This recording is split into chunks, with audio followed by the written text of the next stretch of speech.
berbalik, mereka mendahulukan majelis zikir, mendahulukan majelis salawat daripada majelis ilmu. Padahal dalam hadisnya Rasul Sallallahu Alaihi Wasallam betapa banyak Rasulullah menceritakan, menjelaskan tentang keutamaan ilmu pengetahuan dibandingkan amal-amal yang lainnya.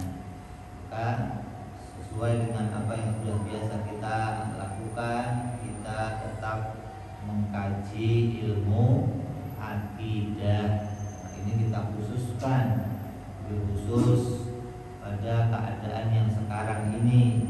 Kita mengingat betapa pentingnya kita mempertahankan akidah kita. Jangan sampai akidah kita ini rusak, jangan sampai akidah ini terkotori, jangan sampai akidah ini tercoreng. Maka kita mau mengedepankan akidah kita agar akidah ini selalu menjadi pokok utama dalam agama Islam. Apapun amal yang telah kita punya, apabila tidak dibangun dengan akidah yang benar, maka semua amal-amal tersebut tidak ada gunanya. Yang namanya amal dibangun di atas fondasi yang benar. Maka kita sekarang belajar membangun sebuah fondasi iman, fondasi akidah, yang mana dengan fondasi tersebut kita akan bisa membuat bangunan-bangunan di atasnya hingga bangunan yang tinggi. Semakin dalam fondasinya, semakin tinggi pula sebuah bangunan. Kalau kamu melewati sebuah gedung, kalau kamu lihat gedung itu tinggi, maka pasti fondasinya dalam.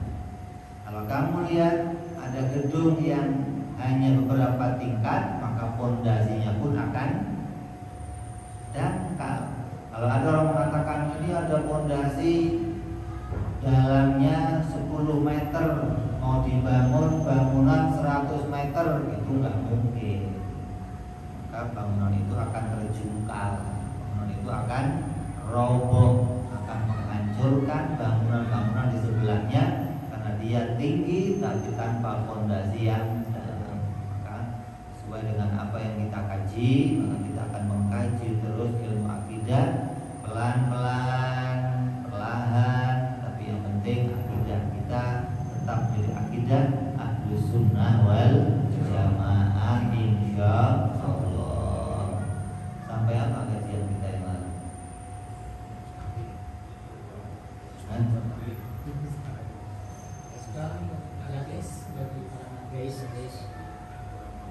Jais bagi para nabi yang punya catatan juga.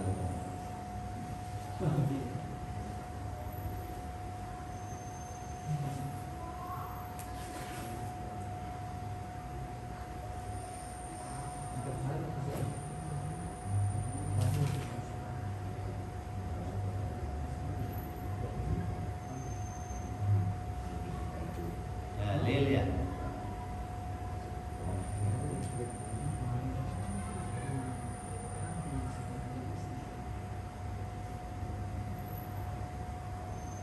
Wajib bagi para rasul sudah, mustahil bagi rasul sudah, ya. Tinggal bahas apa? Dalil. Bahas dalil. Nanti setelah dalil selesai, baru bahas perkara jaiz bagi Allah, bagi para nabi alaihi wassalatu wassalam. Jadi tiap-tiap orang Islam wajib mengimani bahwa para nabi wajib bersifat dengan 4 sifat: sidik, tabligh, amanah, dan makonah.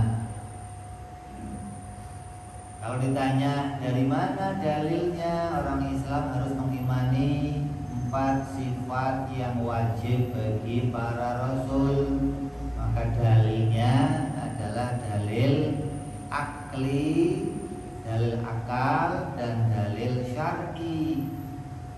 Artinya dalam Al-Quran disebutkan tentang beberapa sifat hadis juga disebutkan beberapa sifat-sifat para nabi.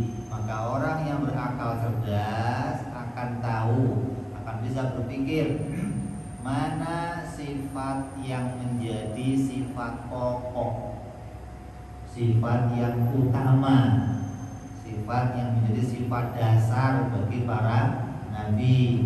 Maka umat ijma, seluruh ulama, seluruh umat itu bersepakat bahwa setiap orang Islam harus mengimani 4 sifat tersebut. Kalau kita tanya dalil yang eksplisit dari hadis, ada nggak menyebutkan bahwa seorang Islam harus mengimani 4 sifat ini? Ya nggak ada. Sebagaimana pula dalil yang mensifati Allah dengan 20 sifat. Mana dalil hadisnya?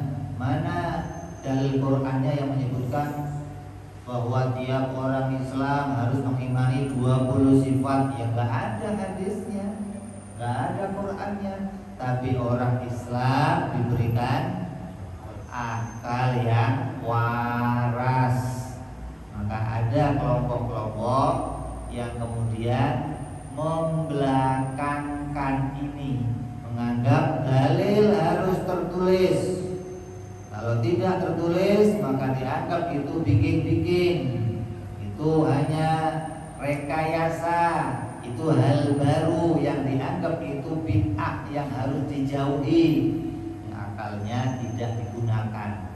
Ketika kita mengedepankan, kita kan punya akal, bisa berpikir, oh itu mah akal-akalan, itu mah permainan berpikir, gak ada teks tertulis, maka itu gak dianggap sebagai sebuah dalil, gak dianggap sebagai sebuah pedoman. Maka orang yang demikian adalah orang yang terpaku pada zahirnya lafaz. Orang yang terpaku pada zahirnya lafaz nanti malah gak bisa beramal. Karena dalam agama kita mengambil sebuah hukum dengan 4 cara. Yang pertama dari Al-Quran, yang kedua dari hadis, yang ketiga dari ijma, yang keempat dari qiyas. Kita mengambil dari 4 perkara ini. Tidak semua hukum itu harus kita lihat sendiri dari Al-Quran dan hadis. Seberapa paham kamu tentang Al-Quran? Seberapa banyak hadis yang sudah kamu baca? Apakah semua imam hadis, kutubus sittah sudah kamu baca semuanya? Kalau kamu memutuskan hukum sendiri dengan melihat Al-Quran, dengan melihat hadis, kamu harus paham Al-Quran yang jumlahnya 6.666 ayat, kata ulama. Kamu harus memahami, harus telah bisa mengerti semua hadis-hadis sahih yang diriwayatkan dari para imam-imam yang 7. Sekarang dikatakan ada malah 9 imam yang kitab hadisnya menunjukkan adalah kumpulan hadis-hadis yang sahih. Nah, kalau kita yang gak punya kemampuan terus bagaimana? Maka ada yang namanya ijma'nya para ulama. Ulama bersepakat kalau kamu gak ngerti Al-Quran, kamu gak ngerti hadis, maka ada ulama yang buat keputusan hukum bahwa setiap orang Islam seminim-minimnya pada batas yang minimal harus mengimani hal-hal yang menjadi pokok-pokok dalam akidah. Dalilnya mana? Sama Al-Quran dan juga hadis, tapi mereka bisa merangkainya, mengumpulkannya menjadi satu kelompok hingga kita bisa mengimaninya dengan mudah. Kalau kita yang harus mencari sendiri, maka akan kesulitan karena kita kekurangan kurang jauh lah mainnya, kurang lama mondoknya, boro-boro mondok gitu. Kenal pondok aja, kenal namanya doang, depan gue ini pondok. Iya. Pernah masuk? Pernah. Ngapain ya? Main-main aja. Sama halnya kamu mengerjakan perintah agama yang lainnya. Seperti apa contohnya? Perintah sholat. Kamu sholat, ada di dalam sholat namanya rukun. Berapa rukun sholat? Ada hadisnya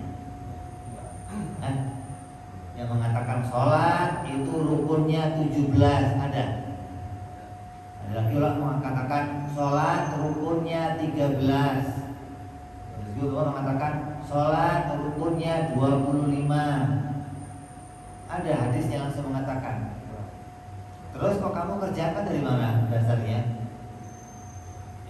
Dari ulama yang merangkainya, yang mengumpulkannya dari Quran dan hadis-hadisnya Rasulullah. Kamu wudhu. Kalau kamu wudhu, berapa rukun yang harus kamu kerjakan dalam wudhu? Ada berapa? Nah, di Al-Quran disebut berapa? 4. Ya, di Quran disebut 4. Tapi yang kamu kerjakan 6. Yang 2 tambahan dari mana? Ngarang, nemu, rekayasa. Ini dari ulama. Lah kok bisa dikumpulkan? Karena itu menjadi pokok hadis yang disampaikan Rasulullah tidak secara eksplisit menjelaskan bahwa rukunnya wudu 6, rukunnya sholat 13, rukunnya puasa 2, rukunnya haji, rukunnya zakat. Tidak disebutkan demikian. Rasul yang mengatakan sholatlah kamu seperti saya sholat. Lah ulama yang melihat Nabi sholat ini punya otak. Kamu ngerti otak? Punya akal. Ngerti akal? Kadang orang menganggap akal gak ada lebih hebat dari Al-Quran, akal gak lebih hebat dari hadis, lebih hebat Quran, lebih hebat hadis. Al-Quran kalau gak ada akal gak ada gunanya. Karena Al-Quran diturunkan untuk orang yang berakal. Kalau sedunia bayi semua, ada gunanya Quran? Buat apa? Ya buat pajangan. Maka yang bisa mengerti Al-Quran, yang bisa memahami Al-Quran orang yang berakal. Bukan berarti akal bisa mutusin hukum, bukan. Justru akal bisa memahami Al-Quran. Kalau akalnya sehat, ini potong nih. Kalau akalnya sehat, tidak akan pernah akal itu bertentangan dengan agama. Tidak akan mungkin cara berpikirnya akal bertentangan dengan Al-Quran dan gak ada. Itu tidak mungkin terjadi kalau akalnya sehat, kecuali akalnya sakit, akalnya soak. Kalau akalnya soak, maka biar dipaksakan bagaimanapun dia akan menganggap, oh ini mah gak diterima oleh akal, gak mungkin agama begini. Ini akalnya gak waras. Jadi semua keputusan agama pasti disepakati oleh akal. Jangan dibalik, jangan.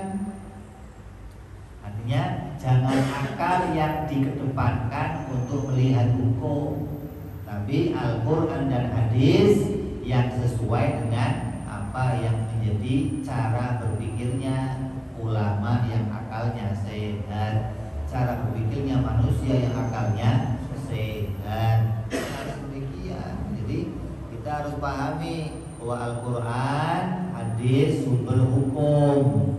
Tapi ketika ada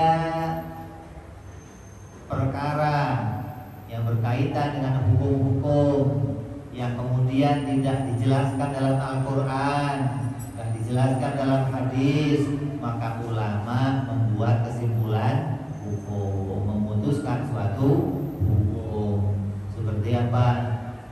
MUI. Apa gunanya MUI? Apa gunanya lajnah-lajnah itu? Maktab-maktab. Apa gunanya maktab fatwa-fatwa itu? Ya untuk memutuskan suatu hukum yang belum jelas dalam Al-Quran, belum jelas dalam hadis. Kalau ada yang mengatakan demikian, orang Islam harus mengimani Allah sesuai Al-Quran, sesuai hadis. Dalam hadis Nabi, dalam Al-Quran disebutkan bahwa sifat Allah itu 99.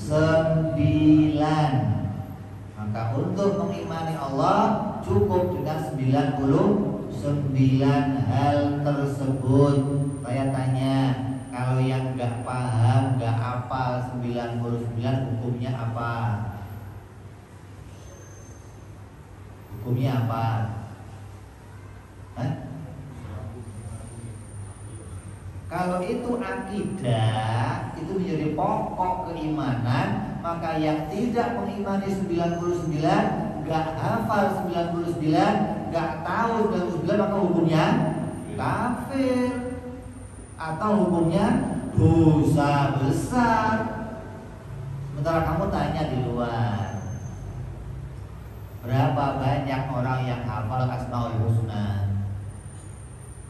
Berapa banyak orang yang mengerti Asmaul Husna? Kalau begitu lebih banyak orang yang berdosa kalau begitu, karena meninggalkan pokok akidah. Kalau akidah itu pakai 99. Makanya ini kita harus luruskan. Jadi dalil itu tidak harus pakai dalil syar'i selalu.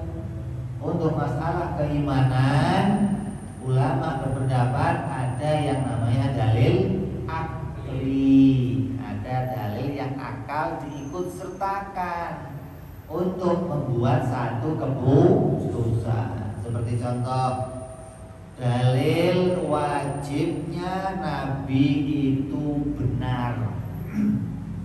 Nabi wajib benar gak? Mungkin gak Nabi bohong? Berbohong bagi para nabi hukumnya mustahil. Mana dalilnya?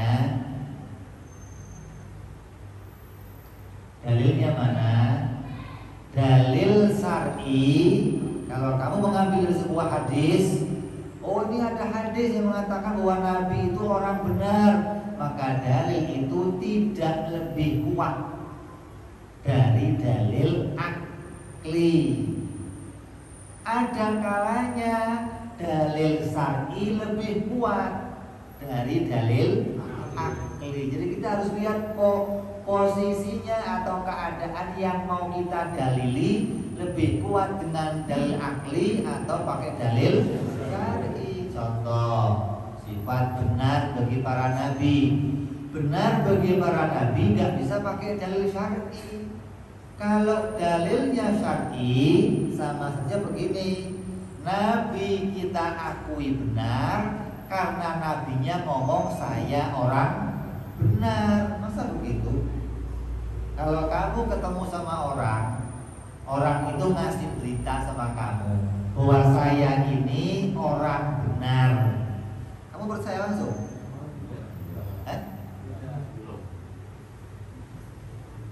Benarnya seseorang tidak diukur dari omongan pengakuannya saya orang benar. Maka kalau kita pakai dalil syar'i untuk mendalili Nabi benar, maka nggak lebih kuat. Harus dalilnya dalil akli. Apa dalilnya? Dalilnya adalah mukjizat. Allah Subhanahu wa ta'ala meletakkan sebuah mukjizat pada diri para nabi. Dan mukjizat itu adalah disebut namanya khobar hukmi atau sebuah khobar hukum, yang mana Allah meletakkan sebuah tanda kepada para nabi, yang tanda itu menjadi tanda dia adalah utusan Allah. Dan kalau dia utusan Allah, maka setiap utusan Allah wajib benar ketika ketika menyampaikan sebuah berita. Kenapa? Apabila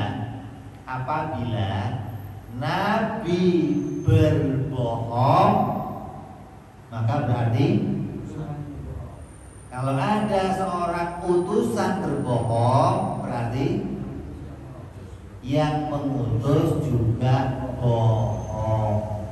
Ini akal berpikir. Kalau Nabi itu bohong, maka yang utus juga bohong. Hubungannya apa? Hubungannya apa kok bohongnya Nabi dikaitkan dengan bohongnya Allah? Oh, karena yang mengatakan Nabi ini adalah orang benar adalah Allah. Yang mengatakan Nabi itu orang benar adalah Allah. Dengan apa Allah mengatakan dia ini orang benar? Dengan meletakkan sebuah mukjizat. Di Quran dikatakan begitu banyak Allah mensifati para nabi dengan sifat-sifat yang mulia. Maka apabila ada nabi yang berbohong, maka berarti Allah berbohong. Yang mana Allah memberikan berita palsu. Tukang bohong disebut orang benar. Berarti siapa itu? Membawa berita palsu. Berarti Allah memberitakan berita hoax. Mungkin nggak Allah itu menyampaikan berita hoax atau berita yang bohong? Kalau mustahil Allah berbohong, maka Nabi juga mustahil berbohong. Ini dalil akli namanya, bukan dalil syar'i.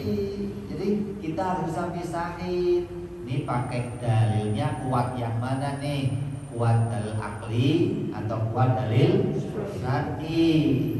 Maka kita harus pilih antara keduanya. Jangan semua dalil pakai dalil syar'i. Nanti kalau begitu kita tidak menerima dalil yang dibawa oleh akal. Seperti mensifati Allah dengan sifat kudrat, iradat, ilmu, hayat, sama, basar dan kalam. Gak ada di Quran. Di Quran gak ada Allah bersifat kudrat, gak ada. Dalam hadis gak ada Allah bersifat kudrat, gak ada. Yang ada Allah itu qadir, murid, alim, sami', basir, mutakallim. Itu yang ada dalam Quran. Tapi akal bisa berpikir kalau ada yang bersifat qadir pasti pula bersifat kudrat. Kalau ada yang bersifat murid pasti pula bersifat iradah. Ini akal yang berpikir. Jangan dianggap akal nggak usah dipakai dalam agama. Justru dalam hadis la dina liman la aklalahu. Tidak disebut orang yang beragama kalau dia nggak punya akal. Artinya akalnya nggak waras, akalnya soak, akalnya tidak bisa memutuskan sebuah hukum. Apa hukum yang diputuskan akal? Wajib, mustahil, jaiz. Ini akal yang memutuskan. Allah wajib bersifat dengan sifat 20. Wajibnya itu wajib akli, bukan wajib syar'i. Para nabi wajib bersifat dengan 4 sifat. Wajibnya wajib akli, bukan wajib syar'i. Jadi kita harus pisahkan dulu.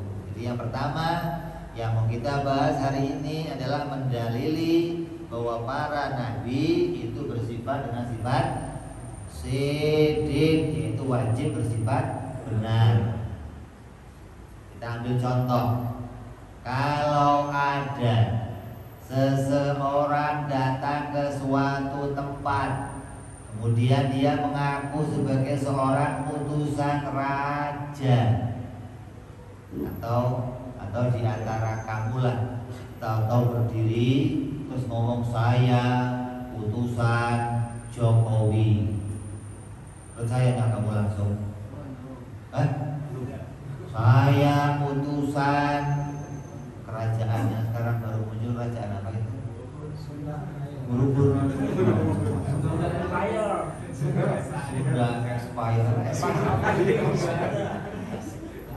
sudah expired kok dibilang Empire. Kalau ada yang mengaku saya utusan raja, yang ditanya pertama adalah buktinya mana? Kalau buktinya dia ngomong saya ini orang yang benar, sumpah yakin, kamu percaya? Mana ada pembohong yang jujur? Tukang obat semua ngomong obatnya nomor 1. Enggak ada obat saya memang kurang manjur pak, cuma biasa sekali dia sebelah. Mana ada yang mau beli? Jadi orang yang dia datang sebagai utusan dari seseorang, maka orang yang didatangi pasti nanya buktinya mana. Kalau nggak ada buktinya, dianggap siapa saja bisa ngaku-ngaku, dianggap pembawa kebohongan. Maka berapa banyak para nabi yang kemudian ditangkap oleh raja-raja, dianggap sebagai pembawa kebohongan. Fir'aun didatangi Nabi Musa berapa kali? Musa datang berkali-kali. Fir'aun, saya utusan Allah, saya utusan Allah. Musa, sudahlah, kamu itu tinggal sama saya dari kecil, jangan aneh-aneh lah. Pakai ngaku-ngaku utusan Tuhan segala. Ini saya bisa mulai itu sihir. Mereka tidak percaya begitu saja. Apalagi ini utusan Allah, utusan raja saja datang kepada kita, kita akan menuntut sebuah bukti. Maka kalau seseorang itu bisa mendatangkan bukti, maka seseorang yang ditanya, kalau kamu betul-betul utusan raja, apa buktinya? Maka sang utusan menjawab, besok pagi kalian semua berkumpul, sang raja akan datang kemari. Pokoknya Koim tiba-tiba berdiri, saya utusan Jokowi. Umpamanya ya beneran juga apa-apa. Terus orang akan nanya, apa buktinya? Lu jangan ngarang-ngarang aja itu. Kalau ngaku utusan Pak Jokowi, presiden terhormat itu, kok bisa macam-macam ngaku utusan Pak Jokowi. Kalau kamu gak percaya saya utusan Pak Jokowi, besok jam 9 pagi seluruh warga suruh kumpul, Pak Jokowi mau datang.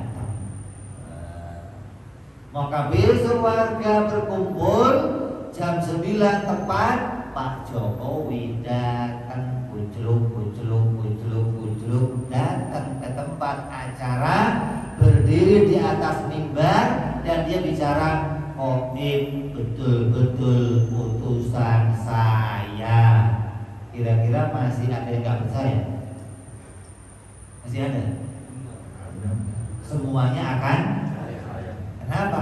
Karena Jokowi sendiri yang mengutus dia, yang mengatakan ini betul-betul utusan saya. Maka Nabi juga begitu. Ketika Nabi datang ke suatu kaum dan dia mengatakan saya utusan Allah, maka kaum itu akan bertanya, apa buktinya kamu utusan Allah? Maka Nabi mengatakan, besok kumpul jam 9 pagi akan saya buktikan kalau saya betul-betul utusan Allah. Maka seluruh warga berkumpul, masyarakat berkumpul. Maka ketika berkumpul, Nabi menantang, apa yang ingin kalian jadikan bukti kalau saya betul-betul utusan Allah? Kalau kamu utusan Allah, coba itu rembulan kamu belah. Kira-kira ada manusia yang sanggup belah rembulan? Ada yang sanggup?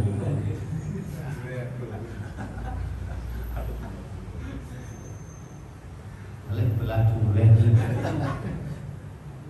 belah semangka bisa juga, bagi rata. Maka Nabi munajat kepada Allah, ya Allah, belahlah rembulan ini sebagai tanda aku adalah utusanmu.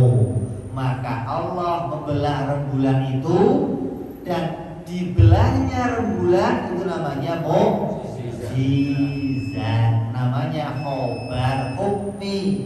Ketika rembulan dibelah, sama saja Allah memberitakan, hei manusia, orang ini betul-betul utusanku. Allahnya gak perlu datang kayak Pak Jokowi kucluk, gak perlu. Cukup menjadikan permintaan Nabi terlaksana. Dengan terlaksana itu jadi tanda ini betul-betul utusan Allah. Gitu. Nabi Isa alaihissalam, ya Allah, hidupkanlah orang ini sebagai tanda aku utusanmu. Maka diusap oleh Nabi Isa dan dia hidup. Artinya siapa? Allah menjadikan orang itu hidup kembali. Nabi Isa gak bisa bikin hidup. Yang bikin hidup siapa? Allah. Ketika itu dihidupkan oleh Allah, sama saja Allah ngomong, hei manusia, orang ini aku hidupkan sebagai bukti Isa adalah utusanku. Maka semua nabi diberikan oleh Allah namanya apa? Mukjizat. Apa itu mukjizat? Mukjizat adalah pembenaran dari Allah kepada para utusannya. Dan tidak pernah Allah memberikan mukjizat kecuali betul-betul kepada utusannya. Artinya kalau ada orang yang ngaku-ngaku sebagai utusan Allah, kemudian minta yang macam-macam, Allah tidak akan kabulkan. Seperti siapa contohnya? Musailamah al-Kadzdzab, ada Musaddiq, ada Paijo, ada Tukimin. Jadi siapa itu? Mukidin, segala komplit kan. Indonesia paling subur penumbukan nabi-nabi palsu. Indonesia jangankan nabi, malaikat aja tumbuh di sini.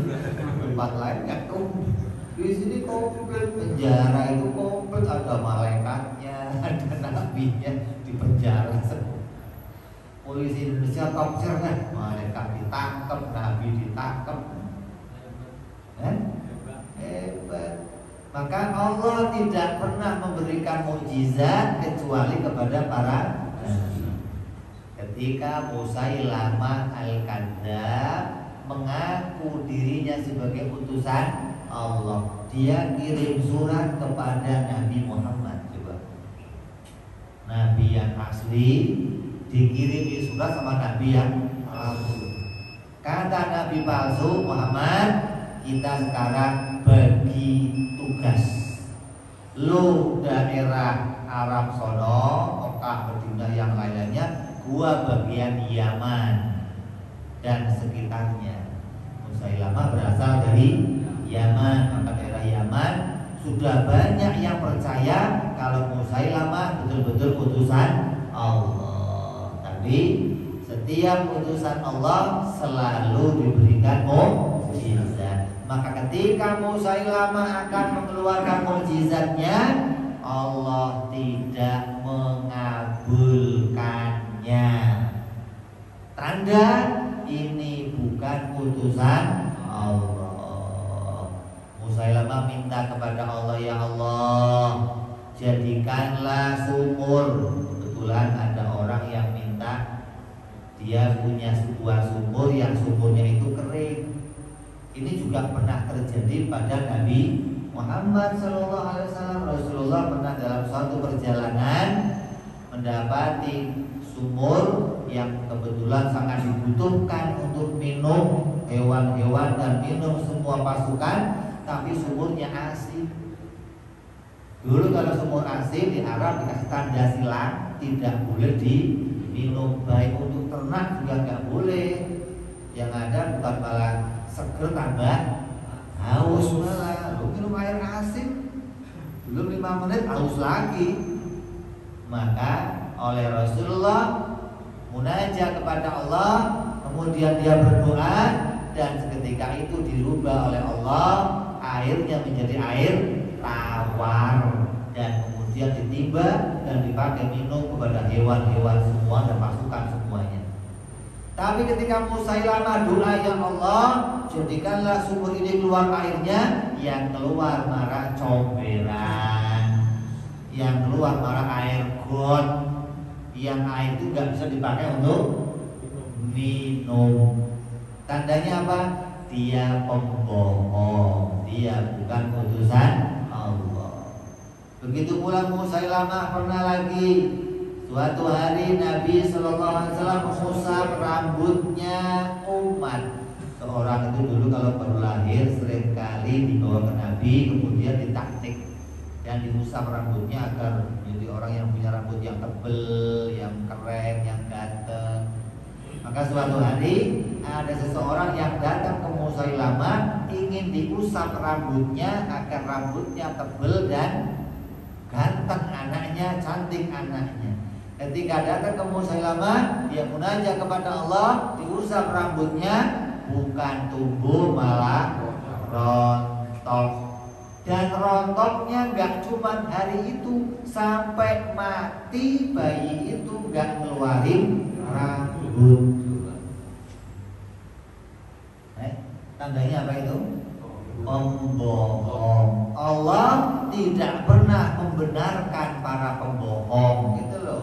Allah membenarkan hanya orang yang benar. Maka ucapan Nabi di dalam membuktikan dirinya sebagai utusan Allah selalu dibenarkan oleh Allah Subhanahu wa taala dengan mendatangkan apa? Mukjizat. Maka mukjizat yang Nabi ada berapa? Banyak. Mukjizat yang terbanyak adalah mukjizat Nabi Muhammad SAW. Adapun nabi-nabi yang lain juga punya mukjizat, tapi tidak sebanyak Nabi kita Muhammad SAW. Tapi dikatakan mukjizatnya semua nabi-nabi yang lain berkumpul semuanya pada diri Nabi Muhammad SAW. Ini dalil yang ringkas, dalil akli namanya, akal yang waras akan membenarkan bahwa Nabi ini betul-betul utusan Allah, bukan lihat tulisan, tapi lihat mukjizat. Karena dia dibenarkan oleh Allah dengan mukjizatnya. Dia dibenarkan oleh Allah sebagai utusannya.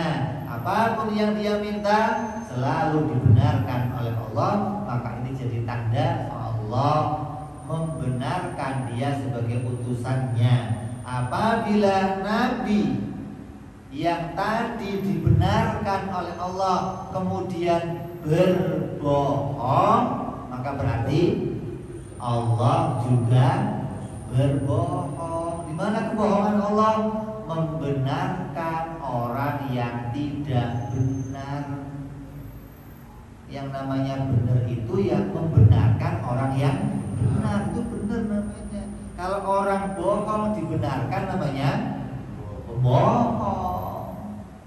Jadi kita menemukan, kita memahami hari ini satu dalil bahwa kita wajib mengimani apapun yang disampaikan Nabi Muhammad SAW, baik itu ucapannya, baik itu perbuatannya, baik itu tingkah lakunya, diam dan geraknya, semua yang dilakukan Nabi Muhammad pasti atas perintah Allah dan semuanya pasti benar. Tidak akan mungkin ada kebohongan. Kalau ada kebohongan berarti Allah juga berbohong. Ini dalil yang sangat ringkas yang harus kita imani tentang wajibnya para nabi bersifat siddiq. Kalau ditanya benar itu apa artinya? Hah? Benar itu artinya apa? Enggak bohong. Kalau enggak bohong artinya benar. Bolak-balik itu. Benar enggak bohong. Kalau bohong enggak benar. Jadi benar artinya apa? Sama? Kalau ucapan dan perbuatannya sama, itu namanya amanah. Kalau ucapan dan kenyataannya sama, itu namanya benar. Ini buku. Benar apa salah? Benar apa bohong? Kenapa benar? Sesuai kenyataan. Ini mic. Benar apa bohong? Kalau bohong apa artinya? Ucapan yang tidak sesuai dengan namanya hoax. Apapun yang hoax itu namanya berita bohong yang tidak sesuai dengan kenyataan. Itu pengertian benar menurut ahli sunnah wal jamaah. Kalau benar menurut Mu'tazilah lain lagi, nanti jangan sampai salah nih. Ada benar yang artinya nggak boleh kita pakai apa? Tadi benar itu kata orang-orang Kristen, kata orang Mu'tazilah sama apa? Ucapannya dengan hatinya sama. Ini banyak orang keliru nih. Orang yang benar itu ya itu jujur. Kalau ngomong itu ucapan sama hatinya sama. Itu namanya orang yang benar. Kalau ukuran benar itu ucapan sama hatinya sama, nanti orang Kristen juga benar, orang Buddha juga benar, orang Hindu juga. Kenapa? Karena orang Kristen mengakui Tuhan itu 3. Dia ngomongnya berapa? 3. Berarti benar apa bohong?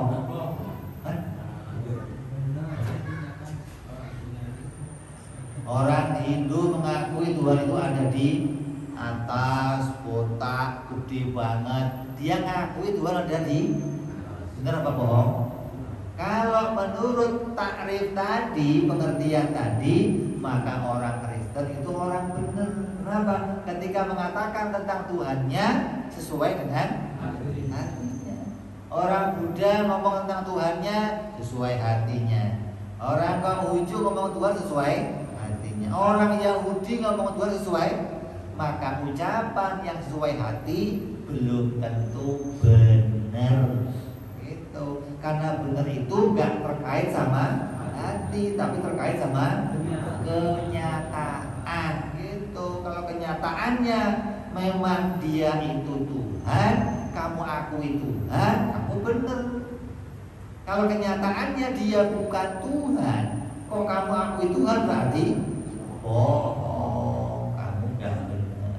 Jadi hati-hati menjelaskan tentang benar, jangan sampai memberikan pengertian benar sesuai dengan orang-orang yang di luar Ahlus Sunnah wal Jamaah. Jadi benar itu harus ucapan sesuai dengan kenyataan. Ini pengertian benar yang harus kita imani. Selesai kita membahas wajibnya para nabi bersifat dengan sifat siddiq. Insyaallah kita akan ketemu pada pelajaran berikutnya, akan membahas sifat dalilnya kalau para nabi itu amanah. Apa amanah tadi? Tadi amanah apa? Ucapannya sesuai dengan perbuatannya. Insyaallah kita akan bahas perjumpaan yang akan wallahu a'lam bishawab. Wa ila hadratin nabi. Al-Fatihah. A'udzu billahi minasy syaithanir rajim. Bismillahirrahmanirrahim. Alhamdulillahi rabbil alamin arrahmanir rahim maliki yaumiddin. Iyyaka na'budu wa iyyaka nasta'in ihdinas siratal mustaqim. Siratal ladzina an'amta 'alaihim ghairil maghdubi 'alaihim waladdallin. Amin. Ya Rabbana taqabbal minna innaka taqabbal wa anna asrafna la asrafna wa tub 'alaina tawbatan taghfir kulli hawba wa lana awrati wa ahlil rawati wa ighfir li walidina rabbi wa